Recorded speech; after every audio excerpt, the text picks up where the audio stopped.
Welcome back to the channel, guys. Today I'm going to be removing the intake manifold. I'm going to be walking you through the steps on how to do this. First thing you're going to do is you're going to want to remove both engine covers. Remember not to lose this because that's what keeps your engine covers on. Okay, the first thing I like to do is remove this little piece right here, which is the airbox breather tube. That's what I call it. But what you're gonna need is a ratcheting screwdriver.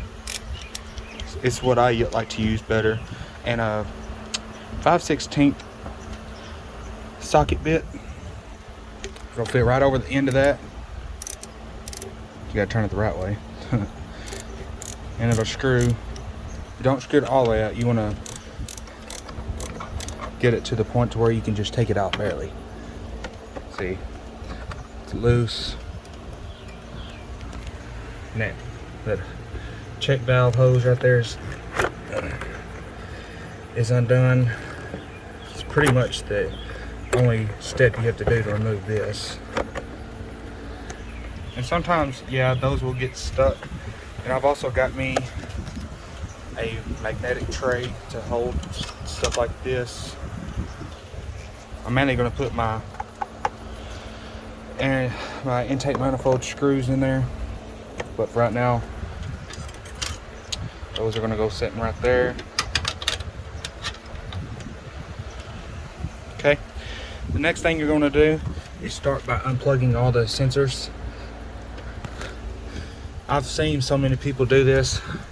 You can do this by your hand very easily. I'm going to use this sensor plug as an example. What you do, instead of using a flathead screwdriver to pry this out and then pulling it out, it works both ways. But in order for not to tear this sensor up, because this is a very, very fragile piece, and it's what keeps in contact with your electronic parts, what you'll do is push it in, pull that back, and it pops off just like that. And you'll do it on all of them. See, the guy that had this car for me has broken the clips on the MAF and MAP sensor. This, I want to say this is a solenoid of some type. He broke it on there. See, you can just pull them out just like that, and on that one as well. Oh, you're going to also do it on the purge valve. Push it in, pry it out, come off, just like that. I'm going to get down here, try to get this one. Got that one. And these are all my connectors that go to that part. I'm going to try to tuck them in there so they won't be in the way.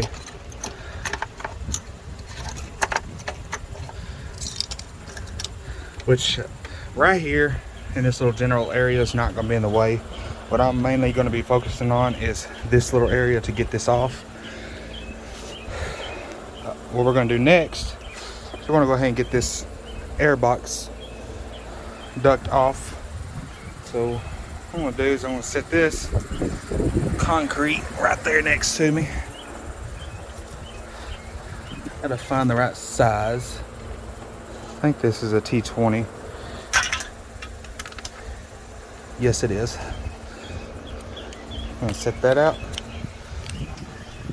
Set that in our little tray so it won't go nowhere. I'm gonna start by unscrewing the bolts that hold our air duct work in. By the way, guys, if you're very unfamiliar with this motor, this is a 3.2 FSI BHK engine. I'm assuming, no, BKH. Right there, it says it right there. BKH. That's the engine code. Okay. Now that we got those two bolts off, we're going to be able to get this little piece of air duct work off. So what you do is you'll pop that out, and yeah, this little piece comes loose, but Just pretty much set all this to the side. When you're doing this, some of these cars have these air filters in there like that.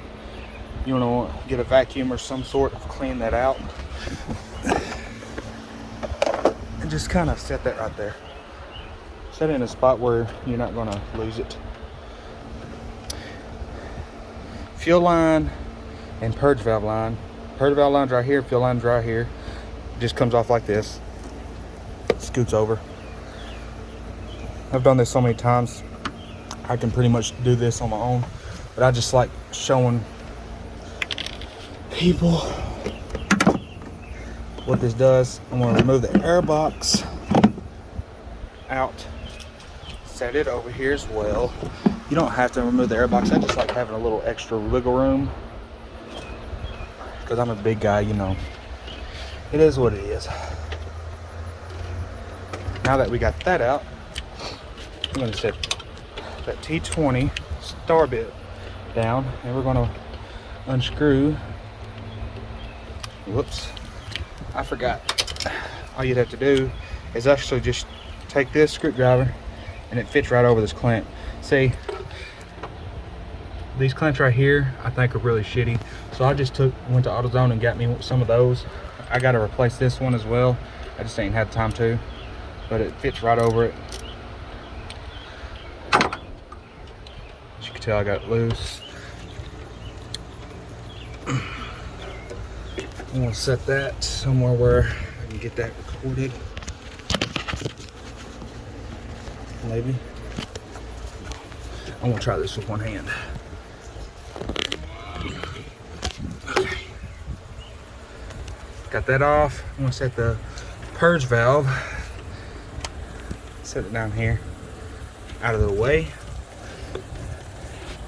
Now we do got a couple things we've got to take off on the engine, like these vent lines right here, right here. We got some sensor connectors right here and all the way through here. It's just pretty much common sense to do before you try to take this piece off. In all honesty, it's easy. So what I'm going to go ahead and do is I'm going to take that PCV vent valve line right here. Is also a T20.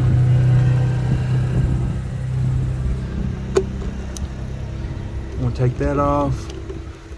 Not too much to where it'll fall, but too much where I can screw it out with my hands.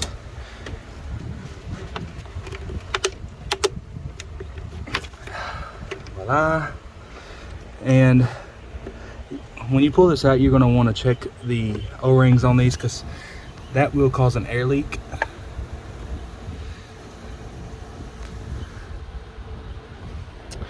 And the good thing is my engine has a good PCV valve system. I can take the oil cap off without no hesitation, without pulling. But in all honesty, I'm not really sure if it's supposed to do that. On my other B7, which ran decently good, it did. But now we're gonna go ahead and start by disconnecting the air lines right here. That connects down there to, let me get a closer look, turn on this light. Okay, this connects right here to this the lower intake air manifold actuator, which is kind of a cool piece of part to these cars. There's actually one right here, and if you can't see it, there's another one right there. I've also got to undo that part, but I will show you how to do that here in a second. I'm going to go ahead and undo this vacuum line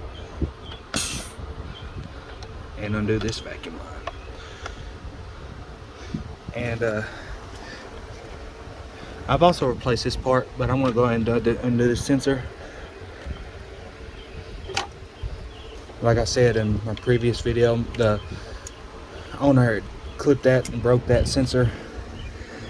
The sensor's connector. The sensor's brand new, so other than that, it works good. I'm gonna take that off completely. I'm gonna set that up here behind there. Oh, it's hot outside today. Y'all stay cool today. I would not recommend coming outside unless you want to have a heat stroke. Okay.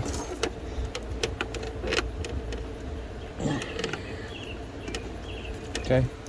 There's a sensor right here that needs to come off. I'm going to set that to the side.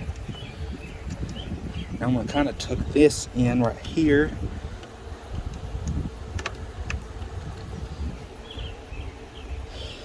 Let's see if I can. Because I really don't want all this being in my way. Because I don't want to yank any of these fuel lines. Or not fuel lines, but any of these vacuum lines. I don't want to have a bigger problem than I already have. There's a reason why I'm taking this off. But I will get to that later on in a video. But we're going to inspect, make sure we got all these off. Okay. Gotta get that off.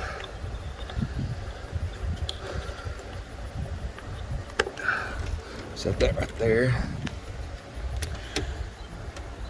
Pretty much all this is good to go.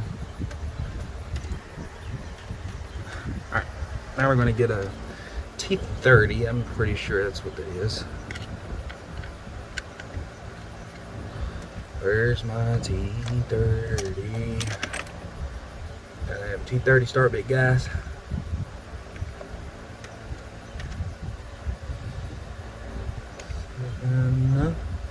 Alright, here it is. It's a T30. My camera will. There it is. It's a T30. As you can tell, I've been using that more. Get this start bit right there, so it won't go nowhere. We're gonna go ahead and start by unscrewing the intake manifold bolts that hold it down to the lower intake manifolds. We're not going to unscrew them completely.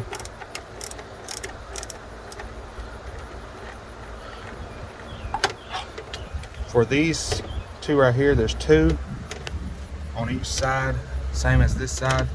You have one right here, and you also have one right there, one right here. So in all, you have 1, 2, 3, 4, 5, 6, 7, 8, 9, 10, 11, 12, 13 screws to get out. Also, this engine has rubber grommets that hold these in, which is right here. They're kind of like rubber grommets. Just make sure they don't pop out when you try taking out those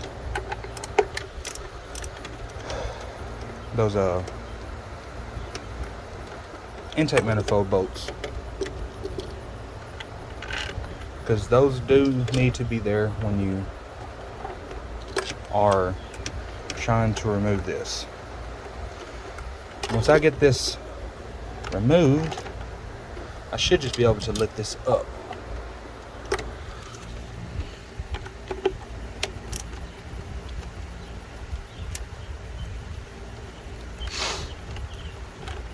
I want to give a shout out to the African DIYer. Y'all go check out his videos. He's got some awesome content on the 3.2s. If you have any issues with your 3.2s, go watch some of his videos. But don't forget to watch my videos as well. Just giving a shout out to that awesome YouTuber right there, putting in some effort. But back to the video, guys. Going ahead and get these out.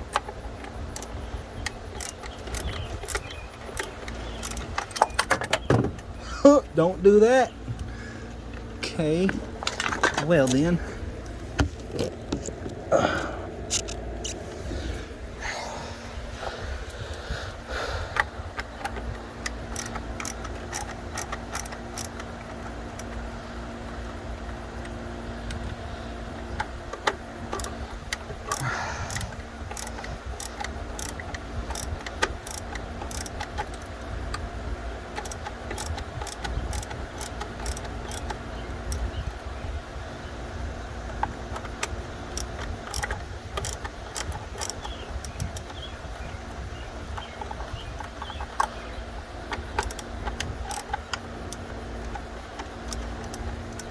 Now when I want to take this off, I want to inspect all the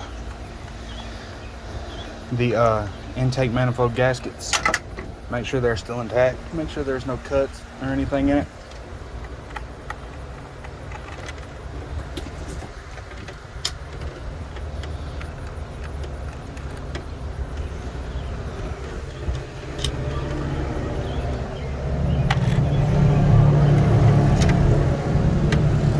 Ooh, I forgot one right there. I'm gonna go ahead and get all these out.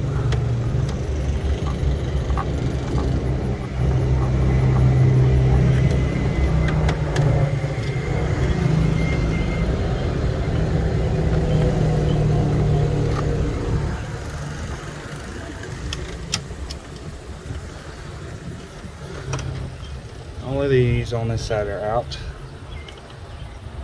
except that one. I completely and utterly forgot about that one. No big deal. It's always why y'all want to make sure y'all check over y'all's working, make sure y'all do everything right, so y'all won't have to go back just like I just did. Okay, now we're gonna lift.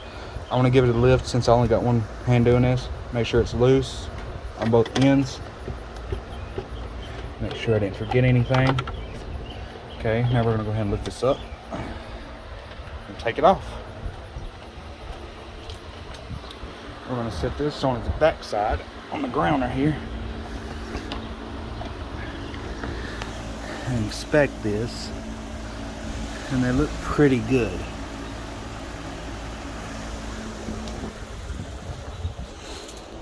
But today, it's not what I'm here for. I want to actually be removing this too. But anyways, guys, thank you for watching this video. If you liked it, please give a thumbs up and comment and tell me if there's anything else I need to improve on these videos. Y'all have a nice day.